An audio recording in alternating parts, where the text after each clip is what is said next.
അല്ലാഹുവിന്റെ റസൂൽ പറഞ്ഞതാ, ഓ മാതാപിതാക്കളെ, ഇദാ ഖതബൈലൈകും മിമ്മൻ തറവൂന ദീനഹു വ ഖുലുഖാ, നല്ല പദബോധമുള്ള അഞ്ചുവക്ത് നമസ്കാരം കലാകാട് നിർവഹിക്കുന്ന നല്ല സൽസ്വഭാവമുള്ള ഒരു യുവാവ് നിങ്ങളുടെ മകളെ വിവാഹം കഴിക്കാൻ വന്നാൽ, നിങ്ങളുടെ അടുക്കലേക്ക് വിവാഹാലോചനയുമായി വന്നാൽ, അവൻ പാവപ്പെട്ടവനായിരിക്കാം, അവൻ ഓട്ടോറിക്ഷ ഓടിക്കുന്നവനായിരിക്കാം, അവൻ സാധാരണക്കാരനായിരിക്കാം, പക്ഷേ അവൻ നമസ്കാരമുള്ളവനാണോ, അല്ലാഹുവിനെ പേടിയുള്ളവരാണ്.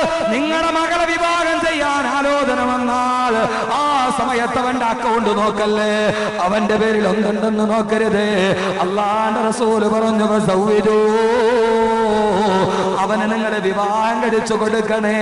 അങ്ങനെ നിങ്ങളെങ്ങാനും വിവാഹം കഴിച്ചു കൊടുക്കാതിരുന്നാൽ 4 ദിവസമായിട്ട് ഖുർആനിലെ കുടുംബം എന്ന വിഷയം പറയുന്ന ഉത്തമയായ ഭാര്യ എന്ന ഖുർആനിലെ ഭാര്യ എന്ന വിഷയം പറയുമ്പോ അതിലോട്ട് കടക്കുന്നതിന് മുമ്പ് ഞാൻ നിങ്ങളോട് പറയട്ടെ, എവിടെയാ നിങ്ങൾക്ക് തെറ്റിപ്പോയത്? അല്ലാഹുവിന്റെ റസൂലാ പറഞ്ഞത്, മതബോധമുള്ളവര് നിങ്ങളുടെ മകളെ വിവാഹം ചെയ്തു കൊടുക്കണേ. മതബോധമുള്ള പെണ്ണിനെ നിങ്ങളുടെ മക്കൾക്ക് പുതുമണ്ണാക്കി വെക്കണേ. അതല്ലാതെ ഇല്ലാത്ത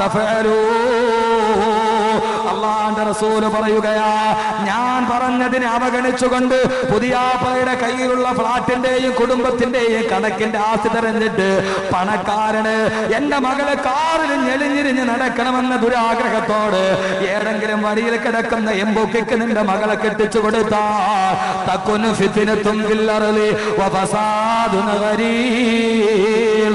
അല്ലാഹു പറയുന്നു, തക്കുനു ഫിത്നത്തും ഫിൽ അർളി, അത് ഭൂമിയിലെ കുഴപ്പത്തിന്റെ തുടക്കമാ. അല്ലാഹുവിന്റെ റസൂൽ 14 നൂറ്റാണ്ടുകൾക്ക് മുമ്പ് ലോകത്തിന്റെ പതനം പ്രവചിച്ചു പോയ മസ്ജിദുൻ നബവിയുടെ മിഹ്റാബിന്റെ താരനുണ്ട്. അല്ലാഹുവിന്റെ റസൂൽ പറയുകയാ, അത് ഭൂമിയിലെ കുഴപ്പത്തിന്റെ തുടക്കമാ. അങ്ങനെ ചെയ്തില്ലെങ്കിൽ കുഴപ്പം തുടങ്ങല. വിവാഹ കച്ചവടത്തിന്റെ തലയിൽ കെട്ടിക്കൊണ്ടുവന്ന പൊന്നിന്റെ അടിസ്ഥാനത്തിൽ പൊള്ളാച്ചി ചന്തയിൽ പോത്തിന് വിൽക്കണ മാതിരി പൈസ അങ്ങോട്ടും ഇങ്ങോട്ടും പറഞ്ഞിട്ടൊരു കല്യാണം നടത്തിയാൽ വല്ലാഹി ആ കല്യാണം മുമ്പോട്ട് പോവില്ല. അത് തുടക്കത്തിലെ കുഴപ്പമായിരിക്കും. മാത്രമോ ഫസാദുൻ ഗരീൽ, വലിയ കുഴപ്പം അതിലൂടെ ഉണ്ടാകുമെന്ന്. ഭാര്യ ഭർത്താവിനെ അനുകരിക്കുകയില്ല, ഭർത്താവ് ഭാര്യ അനുസരിക്കുകയില്ല. ഭാര്യയുടെ വിചാരണം എന്താ? തലനിറയെ പൊന്നുമായിട്ട് വന്നവളല്ലേ, ലക്ഷങ്ങൾ എന്റെ വപ്പ വാരിയിട്ടരല്ലേ, ഇവന്റെ ഉമ്മാക്ക് ഞാൻ എന്തിനാ വെള്ളമനത്തി കൊടുക്കുന്നത്, ഇവന്റെ ഉമ്മാക്ക് എന്തിനാ രാവിലെ ഞാൻ ചായ ഇട്ട് കൊടുക്കുന്നത്, എന്തിനാ ലക്ഷവുമായിട്ട് കറങ്ങി വന്ന എനിക്ക് ഇവന്റെ ഉമ്മയെ തിന്നുന്നത് എന്റെ പൈസയല്ലേ, അവളല്ലേ എനിക്ക് ചായ ഇട്ട് തരേണ്ടത് എന്ന് വിചാരിക്കുന്ന എത്രയോ കുടുംബമുണ്ട്. അല്ലാഹുവിന്റെ റസൂൽ പറഞ്ഞിട്ടുണ്ടാ, മതബോധമുള്ളവർക്ക് മക്കളെ വിവാഹം ചെയ്തു കൊടുക്കണേ, പണത്തിന്റെ അടിസ്ഥാനത്തിലുള്ള കല്യാണം മാറ്റണേ.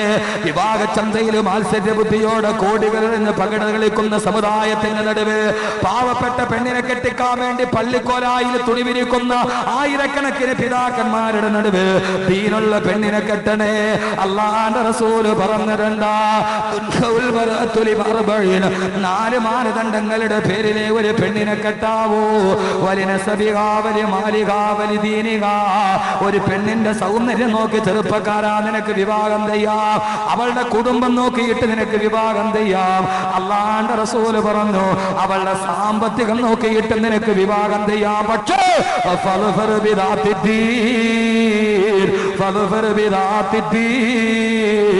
ദീനിന് മുൻഗണന നൽകണം. അല്ലാഹുവിനെ നിസ്കരിക്കുന്ന പെണ്ണാണോ, പർദ്ദയിടുന്ന പെണ്ണാണോ എന്റെ പെണ്ണ്? അതല്ല എന്റെ പെണ്ണ് തഹജ്ജുദ് നിസ്കാരമുള്ള പെണ്ണാണോ? ഏ ചെറുപ്പക്കാരാ, എന്റെ പ്രിയപ്പെട്ട സഹോദരാ, കല്യാണം കഴിഞ്ഞവരെ പിടച്ചുപോയത് എവിടെയാ? പ്രശ്നമുണ്ടായത് എവിടെയാ? പണം നോക്കി കെട്ടിയപ്പോഴല്ലേ നമ്മുടെ ജീവിതത്തിൽ സമാധാനം പോയത്? സൗന്ദര്യം നോക്കി കെട്ടിയപ്പോഴല്ലേ സമാധാനം പോയത്? നമുക്ക് സൗന്ദര്യം പോരാന്ന് പറഞ്ഞ് അവള് മറ്റൊരുവരെ തെരഞ്ഞു പോയത് അവളുടെ സൗന്ദര്യത്തിന്റെ പേരിലല്ലേ?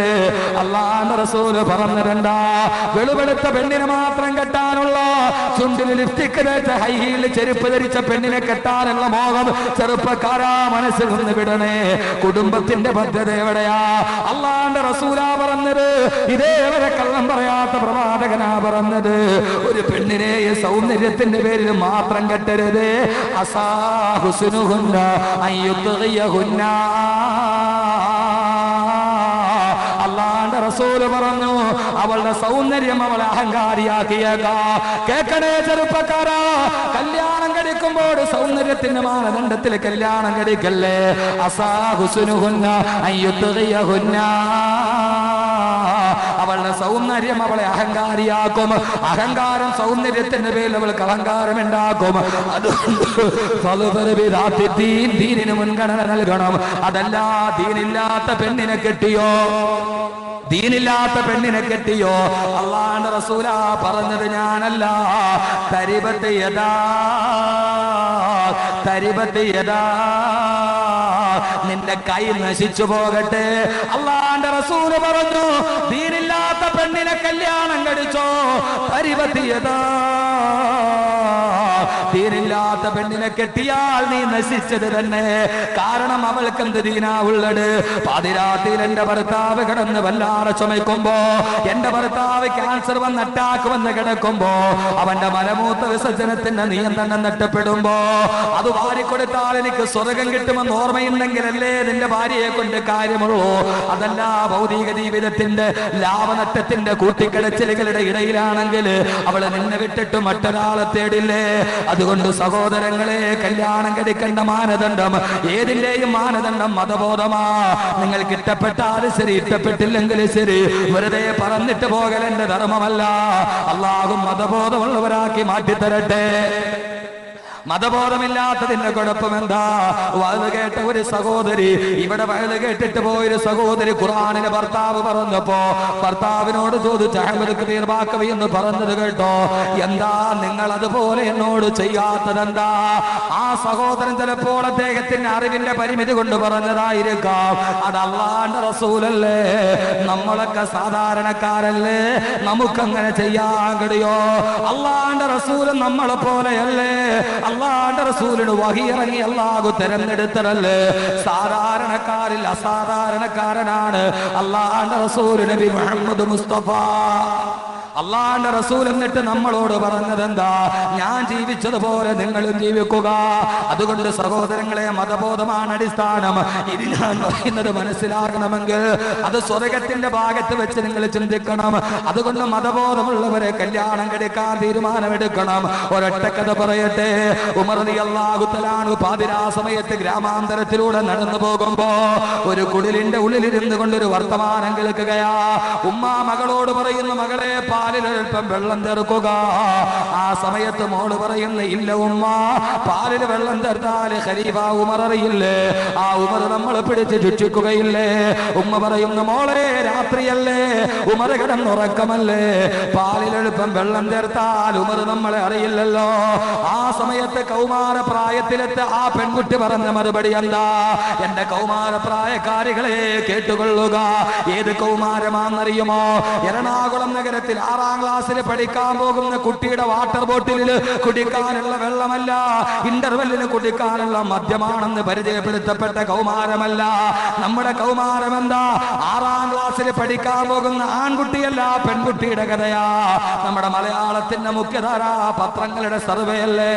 6ാം ക്ലാസ്സിൽ പഠിക്കാൻ പോകുന്ന മിനീസ് കേട്ടിട്ട പെൺകുട്ടിയുടെ തോളത്ത് തൂക്കിയിട്ടിരിക്കുന്ന വാട്ടർ ബോട്ടിലില് കുടിക്കാനുള്ള വെള്ളമല്ല മക്കളെ, ഇന്റർവെല്ലിന് അവള് കുടിക്കുന്നത് മദ്യമാ.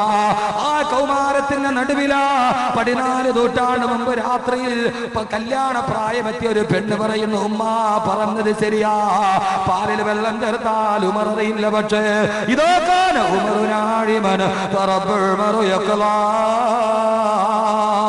ഇതാക്കാന ഉമറുനാഴിമൻ ഉമർ ഉറങ്ങിയാലും ഉമറിന്റെ റബ്ബ് ഉറങ്ങില്ലല്ലോ. ഉമറല്ലേ ഉറങ്ങൂ, ഉമറിന്റെ അള്ള ഉറങ്ങില്ലല്ലോ. അവൻ നമ്മെ കാണുന്നില്ലേ? ഉമർ റളിയല്ലാഹു അൻഹു എന്ന പിതാവ് കുടിലിന്റെ വെളിയിൽ വെച്ചിട്ട് ഈ സംസാരം കേൾക്കുകയാ. മക്കളെ മുഴുവനെ കച്ചവടക്കണക്കിൽ കല്യാണം കഴിക്കുന്ന മാതാപിതാക്കളെ ഉമർ റളിയല്ലാഹു അൻഹുവിന്റെ മനസ്സ് കിളിർത്തു പോയി. അൽഹംദുലില്ലാഹ്, ഉമർ നാട് ഭരിക്കുമ്പോ അല്ലാഹുവിനെ അള്ളാനെ പേടിയുള്ള പ്രജകളെ തന്ന അള്ളാ നിനക്കാണ് സർവസ്തുതി.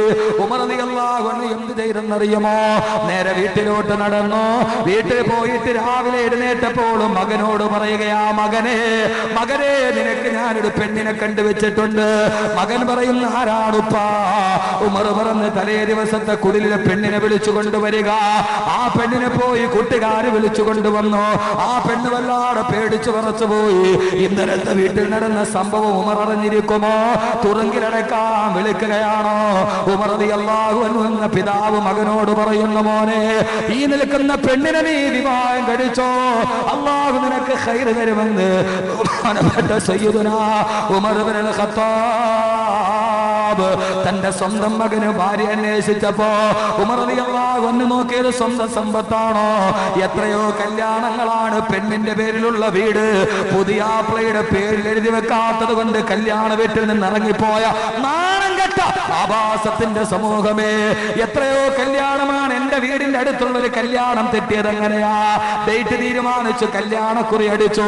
പെണ്ണിന്റെ വാപ്പാ പറഞ്ഞു, ആ പാവപ്പെട്ട പെണ്ണിനെ കിടക്കാനുള്ളത്. അവളുടെ താഴെ 3 പെൺകുട്ടികളുണ്ട്. അവളുടെ സഹോദരികള് കല്യാണ പ്രായം നിറഞ്ഞു നിൽക്കുകയാ. ചെറ്റക്കൂരയും 5 സെന്റ് സ്ഥലമാ ഉള്ളത്. കെട്ടാമെന്ന നാണം കെട്ട നട്ടല്ലില്ലാത്തവന്റെ പിതാവ് പറഞ്ഞിരുന്ന അവളുടെ ഈ ചെറ്റക്കൂര എന്റെ മോന്റെ പേരിൽ എഴുതി വെക്കാറ്. ഇനിയും 3 എണ്ണം ബാക്കിയില്ലേ, അതിന് കൊടുത്താൽ എന്റെ മോന് കിട്ടുമോ? അതുകൊണ്ട് എന്റെ പേരിൽ എഴുതി വെക്കണമെന്ന് പറഞ്ഞപ്പോ അതെഴുതിയാൽ തലതായ്ക്കാൻ കൂരയില്ലാത്തവര് എഴുതി വെക്കാൻ പറ്റില്ലെന്ന് പറഞ്ഞപ്പോ കല്യാണ കുറിയടിച്ച കല്യാണം മാറ്റിയ നാണം കെട്ട വരേണ്യവർഗമേ, പാവപ്പെട്ട പെണ്ണിന്റെ കൊറ്റക്കൂര പോലും മകന്റെ പേരിൽ എഴുതി വെക്കാറ് കല്യാണം നടത്തില്ല എന്ന് വാശി പിടിക്കുന്നവരോട് ഉമർ റളിയല്ലാഹു അൻഹു